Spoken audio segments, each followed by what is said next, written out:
네, 21대 대선 후보들이 오늘 TV 토론에서 처음으로 맞붙습니다. 후보들이 공식적으로 처음 맞붙는 토론회인 만큼 선거 구도의 변곡점이 될지도 관심이 쏠리는데요. 네, 정우김 전 국회의원, 김유정 민주당 선대위 국민화합위 수석 부위원장과 정치권 소식 짚어보겠습니다. 어서 오십시오. 어서 오십시오.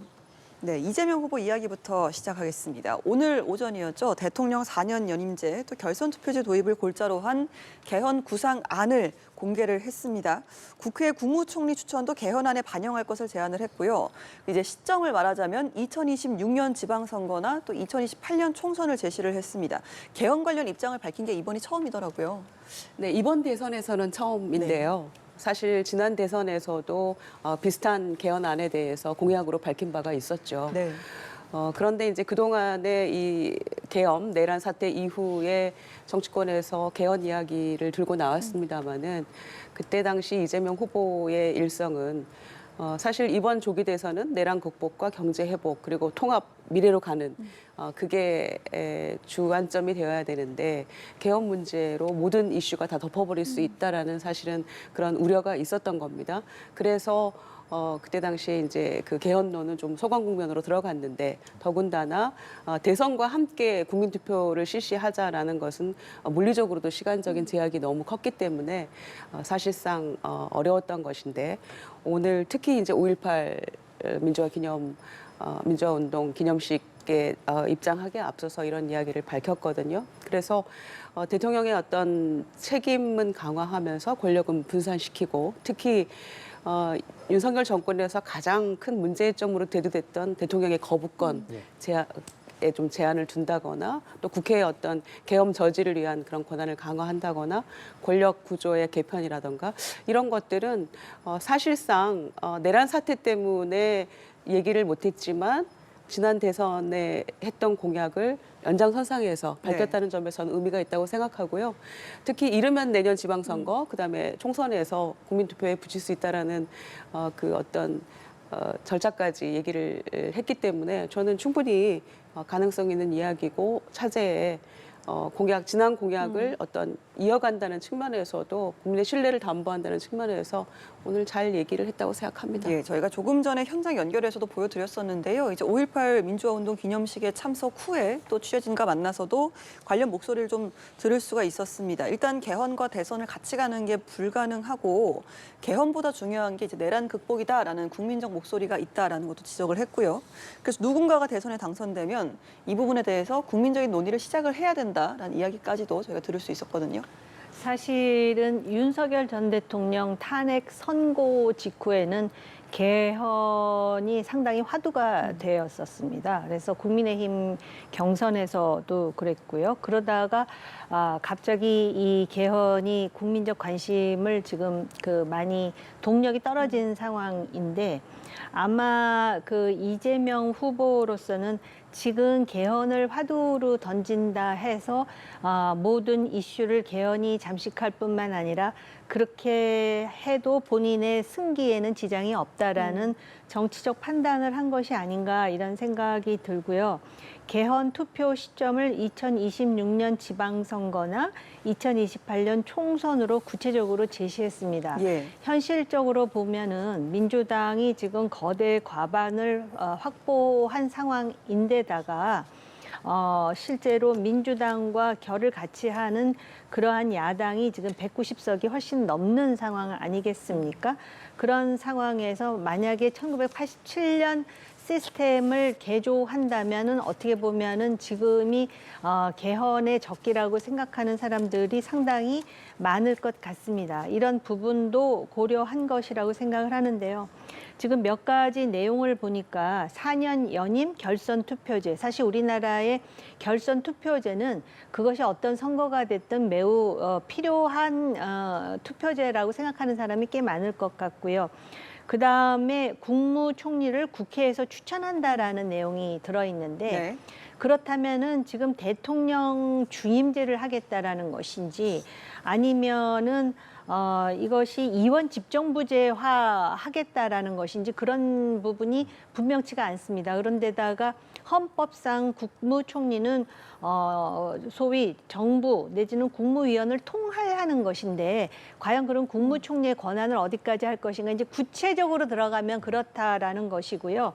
지금은 국회를 민주당이 장악하고 있지만 입법부가 선거에 따라서 어떻게 될지는 상당히 가변적인 겁니다. 자유민주주의 체제 하에서는.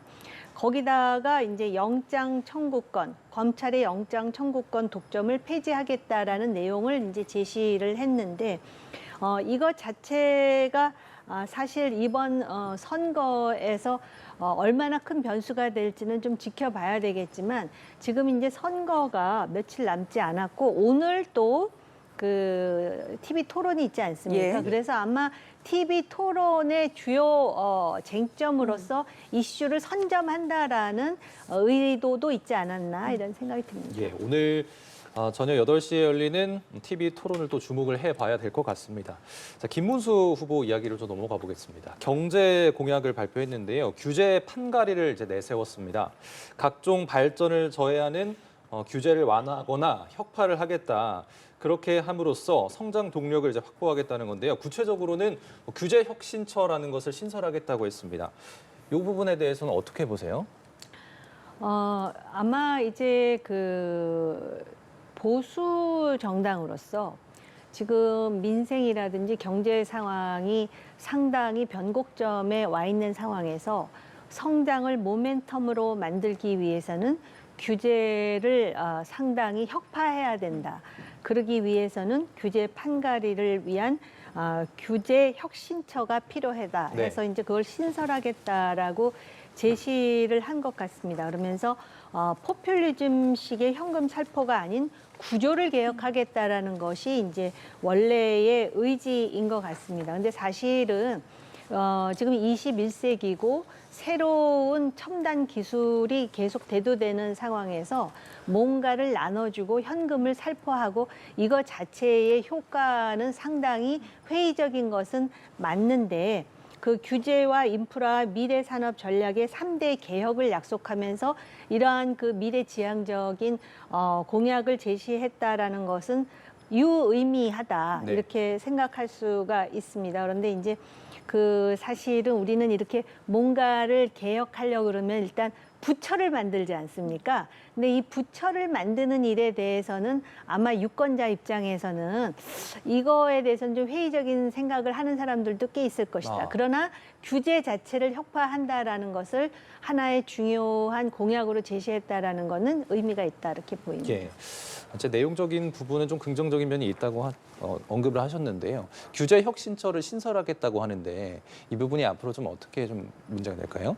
뭐 이제 그 새로운 정부가 들어서면 아무래도 정부조직법 개편을 통해서 부처 개편도 하고요.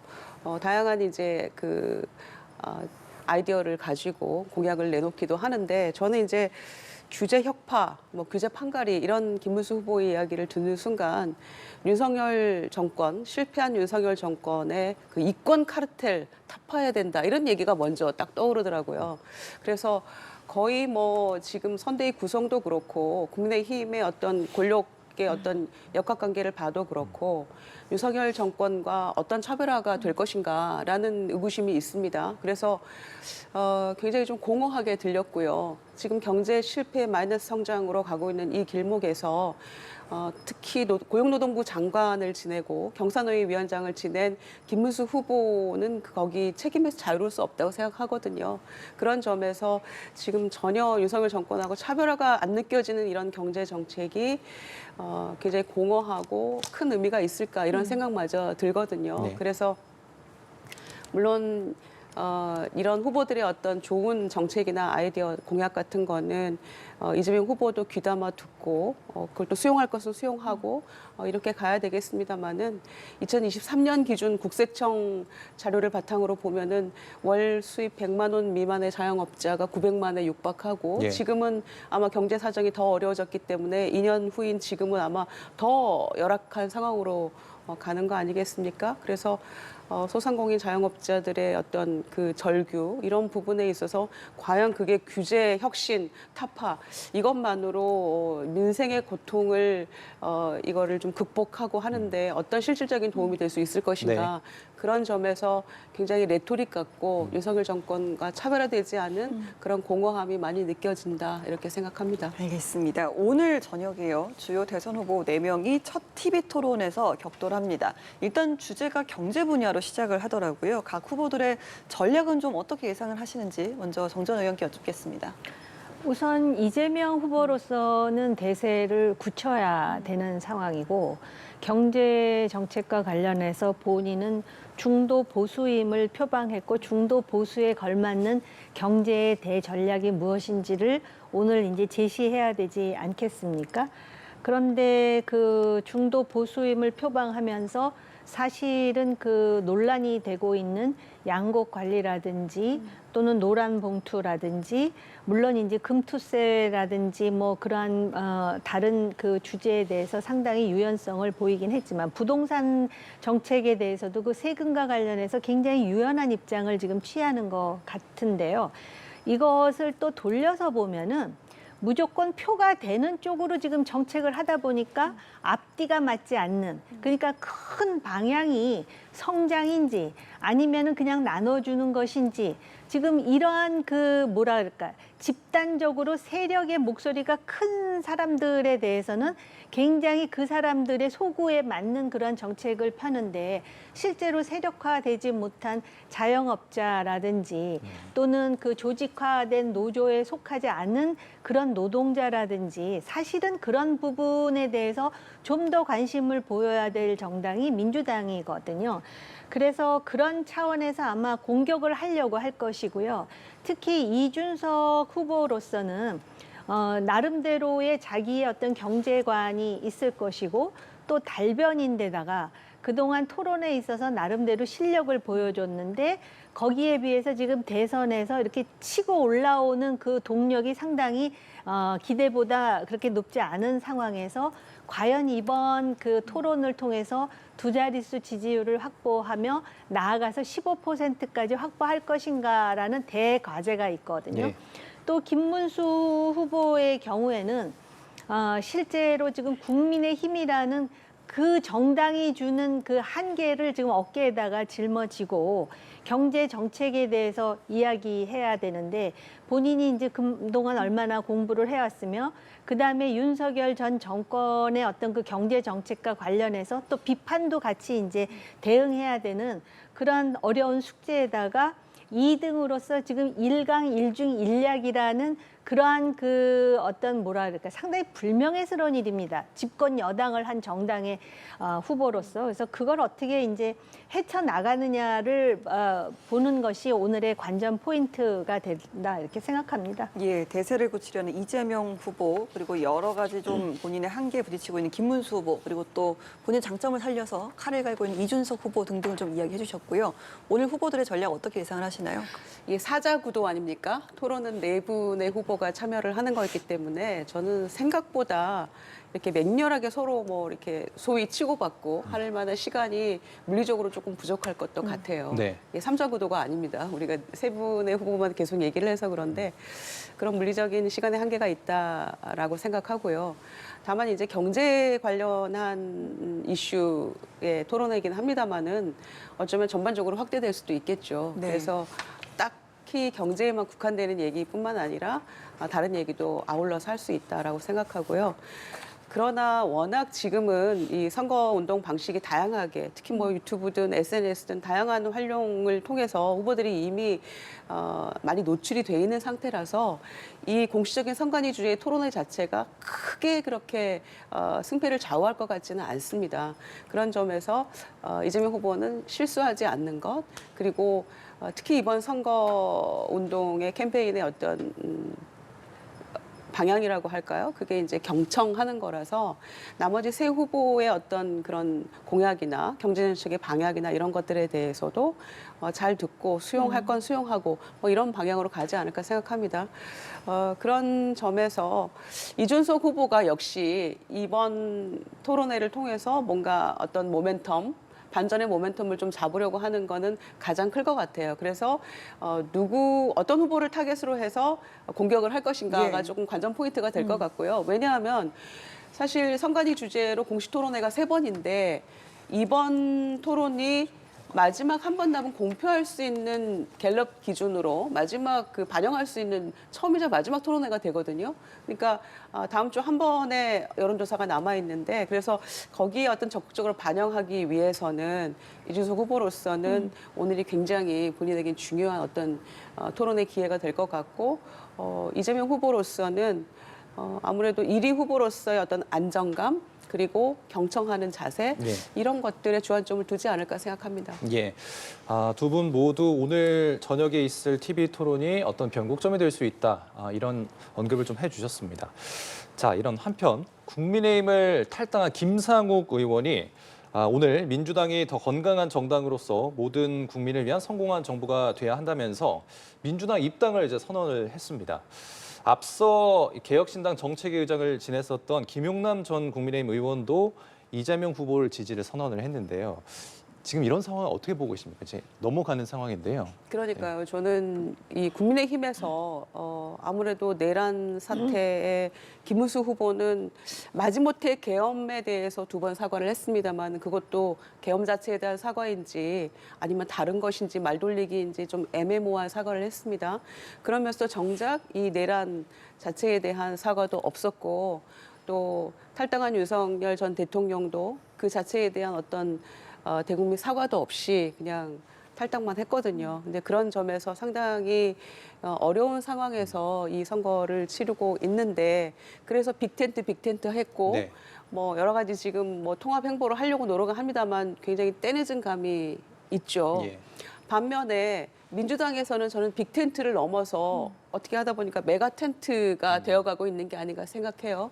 선대위 구성부터 뭐 조국혁신당은 물론이고 진보정당 다 함께 하고 있고 그다음에 보수의 어떤 그 중심 세력이었던 윤여준 선대위원장 비롯해서 이석연 복지처장 모든 분들이 또 함께 힘을 실어주고 계시잖아요. 거기에다가 이 탄핵 국면에서 굉장히 올바른 민주주의를 향한 어떤 정의로운 목소리를 냈던 김상욱 의원도 탈당을 해서 이재명 후보를 또 지지하고 있고 또 김용남 의원도 개혁신당으로 일원이긴 합니다만은 굉장히 이 정권에 대해서 쓴소리를 지속적으로 내왔던 그런 분위기 때문에 저는 이재명 후보와 민주당을 중심으로 정말 범보수와 진보가 하나가 되는 메가 텐트가 지금 형성이 되어가고 있다라고 생각을 합니다. 그런 점에서 굉장히 뭐 좋은 시그널이라고 생각하고요. 다만 뭐 정치공학적인 움직임이 아니고 이것은 민심의 반영이다라는 측면에서 좋은 사인이라고 생각합니다. 예. 끝까지 겸손한 마음을 잃지 않아야겠죠. 예. 김상욱 의원을 비롯해서 일부 인사들이 이제 민주당 상황으로 좀 넘어가고 있습니다. 어떤 연유로 좀 봐야 할까요? 외국에 특히 미국 같은 나라도 이제 양당제잖아요. 근데 이제 양당제 하에서 이렇게 당을 넘어가는 일은요. 정말 보기 드문 일이에요. 근데 우리나라에서는 그런 일이 사실은 그동안에도 참 흔한 일처럼 되어버리고 말았죠. 그리고 어느 정당이 집권을 했을 때 그 다른 정당의 누군가를 소위 영입해가지고 예. 중책을 쓴다 하더라도 영입된 그 사람이 자기 당을 바꾸지 않고 중책을 맡고 자기 당에 그대로 있거든요. 그만큼 그 이념 지향이 어쨌든 조금 다르지 않습니까?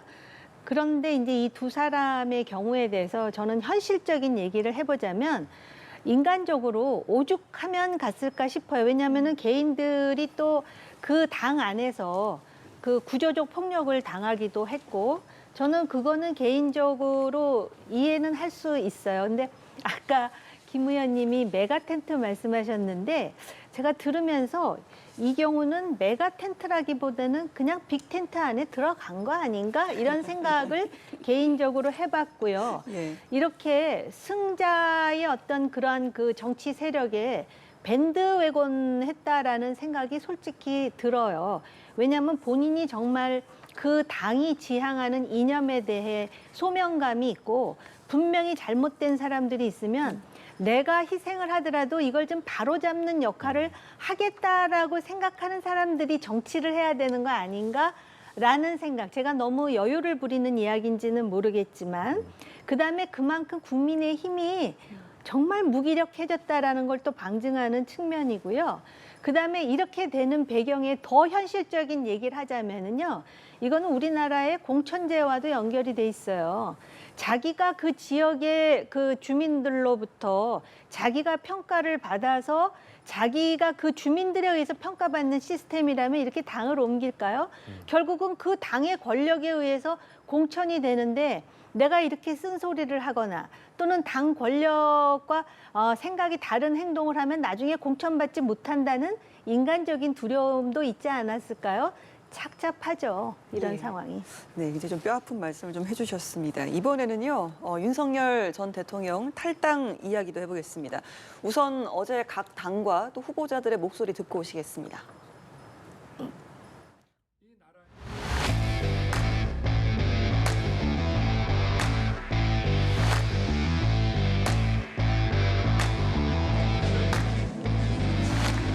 당이 더 단합하고 또 분골쇄신해서 이재명 민주당과의 대선에서 반드시 승리할 수 있는 중요한 반전의 계기가 될 것이라고 저희는 기대를.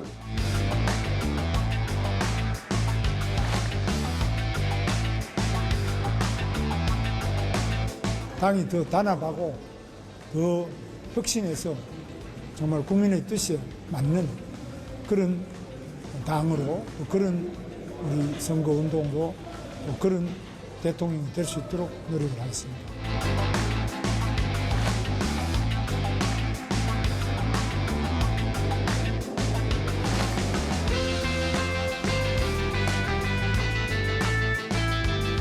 내란 수계 윤석열이 국민의힘을 자진 탈당했습니다. 국민의힘이 벌이는 내란 숭배, 위장 탈당 쇼의 장르가 막장극에서 사기극으로 바뀌는 순간입니다.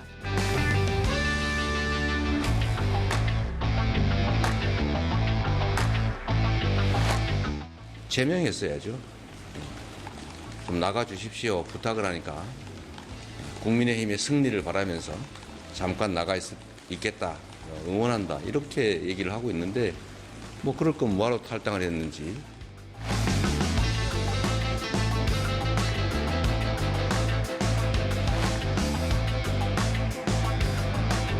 국민의힘 빼기 윤석열은 무엇일까? 라고 했을 때 최근의 모습은 그러면 자유통일당인가? 라는 생각이 들게도 하는 그런 모습을 보여주고 있습니다.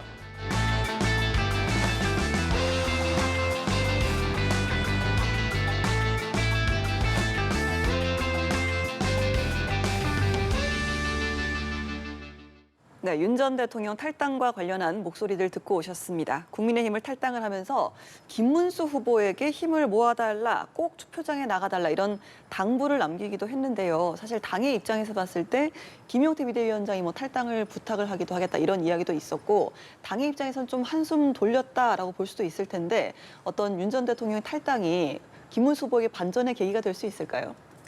그러니까 탈당했다는 자체만으로는 오늘 저녁에 그 TV 토론도 있고 한숨 돌릴 수 있었는데 탈당하면서 뭐 말씀을 많이 했더라고요. 예를 든다면 김문수 후보에게 힘을 모아달라, 투표장에 나가달라 이렇게 함으로써 오히려 탈당 위장쇼를 벌였다라는 그런 거친 비난에 빌미를 지금 제공했다라는 점에서 좀 갑갑한 마음이 들고요. 제가 이렇게 작년 봄부터 이 황당한 정치 드라마의 주인공은 누구일까를 생각해 보면 지금은 승기를 잡고 있는 민주당의 이재명 후보처럼 보이는데 주인공은 국민의힘이었고 윤석열 전 대통령이었어요. 그 총선 때 그 의대 정원서부터 시작해서 대파라든지 그래서 총선을 그냥 망한 게 아니라 거의 폭망한 수준으로 만들어버렸는데 그 와중에 또 최상병 문제도 해결이 안 된 상황에서 박종훈 대령에 대한 또 여러 가지 이제 정말 뭐라 그럴까 참아 볼 수 없는 상황을 또 개진하는가 하면 김건희 씨에 대한 여러 가지 뭐 주가도 그렇고 명품백도 그렇고 거기다 또 기자회견을 했단 말이죠. 그러다가 아주 그 클라이막스가 계엄이었어요. 그러니까 그런 식으로 계속해서 뭔가를 벌여나가면서 실질적으로 누구에게 이익이 되게 했느냐 하면은 민주당에게 최고의 이익을 선사한 상황이 되고 말았어요. 그리고 이제 지금 대선을 치르는데 뭐 사실 대선에서는요.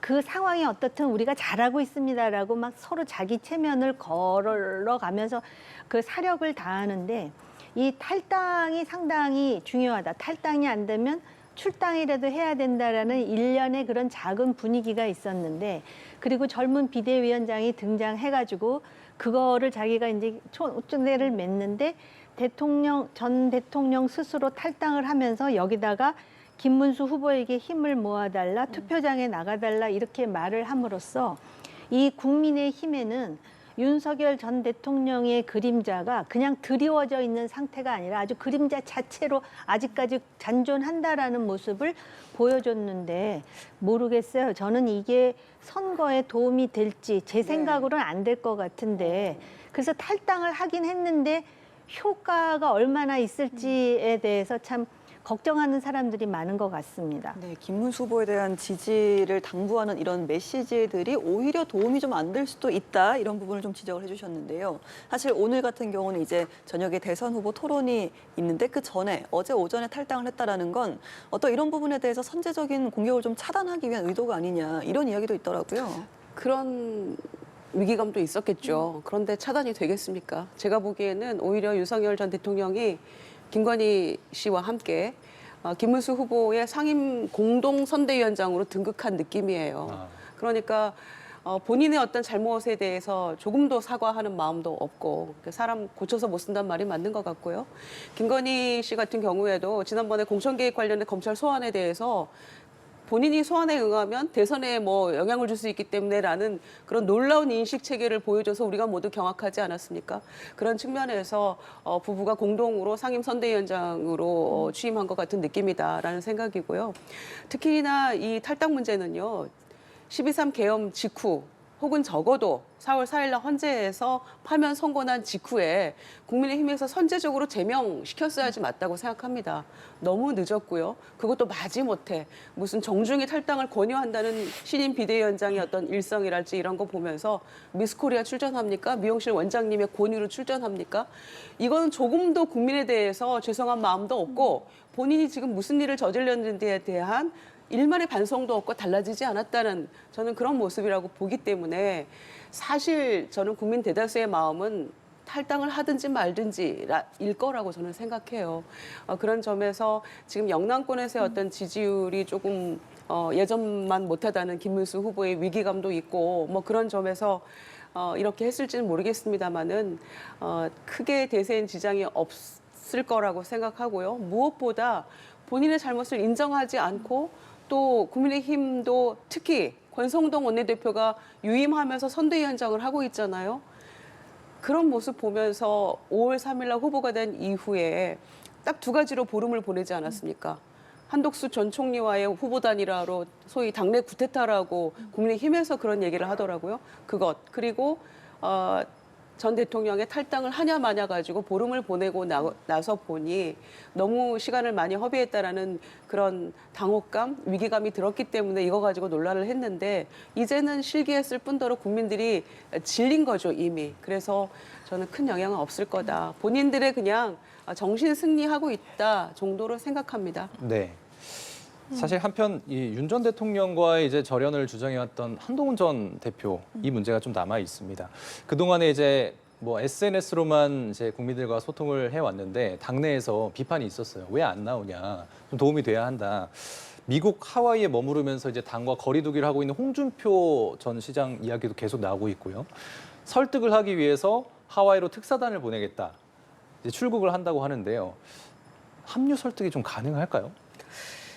글쎄요, 이제 경선에 참여했던 당내 후보들조차도 원팀으로 통합으로 아우르지 못하면서 빅텐트 운운하면서 이준석 후보와의 어떤 단일화를 얘기한다는 게 굉장히 상식적이지 않죠. 공허하게 느껴졌기 때문에 그게 참 어려울 거다. 첫째 생각하고요. 두 번째는 홍준표 시장에 대해서 뭐 정치 끊겠다고 했지만 SNS하고 하와이에서도 계속해서 하는 거 보면은 절대로 정치를 떠날 뿐이 아니다라는 건 예. 주지의 사실이 된 것 같아요. 예. 그런데 9일 전에 출국을 하셨는데 그때는 누구도 배웅도 안 나가고 유진석 후보가 나갔었죠. 예.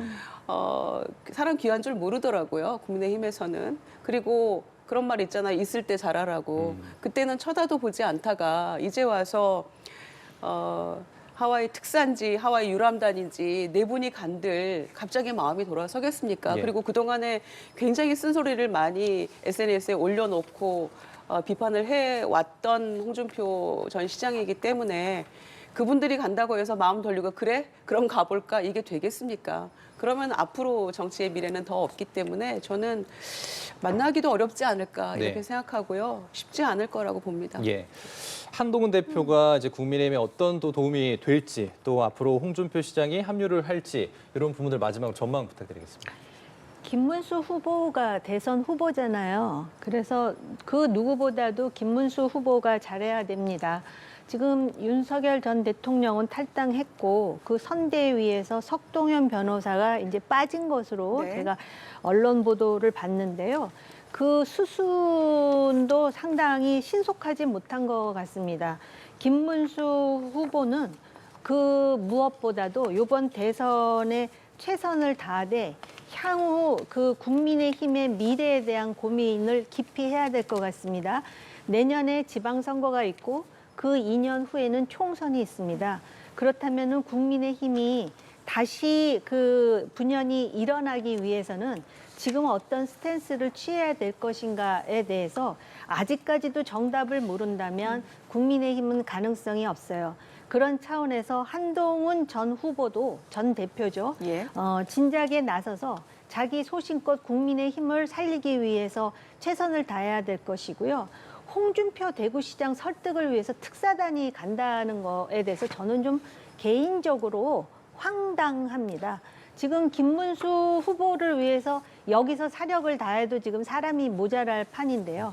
그리고 물론 홍준표 전 후보에 대해서 정치 선배에 대한 어떤 예의가 부족했는지는 모르겠지만은 소위 떠나는 홍준표 정치인도 과연 국민의힘을 향해서 그렇게밖에 할 수 없었는지 반문하지 않을 수가 없고요. 특사단 아니라 특사단 할아버지가 가도 홍준표 후보가 오기 싫으면 안 올 거예요. 그렇다면 거기다가 힘쓰지 말고요. 정말 힘써야 될 때에다가 힘써야 되는데 그 힘쓰는 것 중에 하나가 그들이 뭘 잘못했는지 대선 끝나고 하지 말고 지금 다 하는 게 맞아요. 알겠습니다. 두 분 말씀 여기까지 듣도록 하겠습니다. 김유정 민주당 선대위 국민화합위 수석 부위원장, 정호김 전 국회의원장과 함께 국회의원과 함께 정치권 소식 말씀 들어봤습니다. 오늘 말씀 고맙습니다. 고맙습니다.